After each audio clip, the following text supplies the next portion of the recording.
క్రీస్తునందున్న ప్రియులకు ప్రేమతో వందనాలు తెలియజేస్తున్నాను. జూలై నెల 28వ తేదీ 2024. ఈరోజు దేవుడు మనకు చేస్తున్న వాగ్దానం ఏమిటనగా యెషయా గ్రంథము 44వ అధ్యాయము 3వ వచనం. నేను దప్పిగలవాని మీద నీళ్లను, ఎండిన భూమి మీద ప్రవాహ జలములను కుమ్మరించెదను. ఆమేన్. నా ప్రియమైన సహోదరి సహోదరులారా, మనమారాధిస్తున్న దేవుడు సర్వశక్తిమంతుడని, సర్వాధికారి అని, ఎలాంటి అసాధ్యమైన కార్యములనైనా సుసాధ్యము చేయగల సమర్థుడని మనకు బాగా తెలుసు. అయితే మనలో చాలామంది ప్రార్థించిన వెంటనే జవాబు రావాలని కోరుకుంటూ ఉంటారు. మరికొంతమంది అలా జరగకపోవటం వల్ల దేవుణ్ణి విడిచి లోకములోను పాపములోను పడిపోయిన వారు కూడా లేకపోలేదు. ఈ మాటలు వింటున్న ప్రియ సహోదరి సహోదరుడా, దేవుడు కలగచేసినప్పుడే ప్రతిదానికి ఒక సమయాన్ని నిర్ణయించాడని బైబిల్ సెలవిస్తుంది.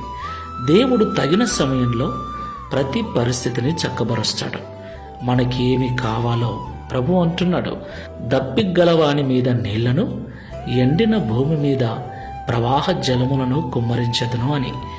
ఏ విషయమై దాహం కొని ఉన్నావు, ఏ విషయము జరగాలని ఎదురు చూస్తున్నావు, దేవుడు తప్పకుండా తగిన సమయమందు కార్యం చేస్తాడు. ఓపికతో, నిరీక్షణతో, ప్రార్థనాపూర్వకంగా ఈ విశ్వాసపు యాత్రలో ముందుకు వెళ్దాం. ప్రార్థన చేసుకుందాం. సర్వశక్తిమంతుడా, సర్వాధికారమైన యేసయ్య, మీకు స్తోత్రాలు. ఇంతవరకు మాతో మీరు మాట్లాడి మమ్మల్ని బలపరిచిన ప్రతి మాటను బట్టి స్తోత్రాలు. నిజమేనయ్యా, ప్రార్థించిన వెంటనే జవాబు రావాలని ఆశపడుతున్నాం. ప్రార్థిస్తున్నా కూడా ఎందుకు జవాబు రాలేదని దిగులు చేస్తున్నాం. మరికొన్నిసార్లు ప్రార్థించటమే మానేస్తూ ఉన్నాం. అది తప్పు అని, ప్రతిదానికి ఒక సమయాన్ని మీరు ముందే నిర్ణయించారని, ఆ సమయము వచ్చినప్పుడు ఎంతమంది అడ్డగించినా, ఎన్ని భయంకరమైన పరిస్థితులు ఎదురైనా స్థితిని మారుస్తారని, మా ప్రార్థనకు జవాబునిస్తారని మాతో సూటిగా మాట్లాడినందుకు స్తోత్రాలు.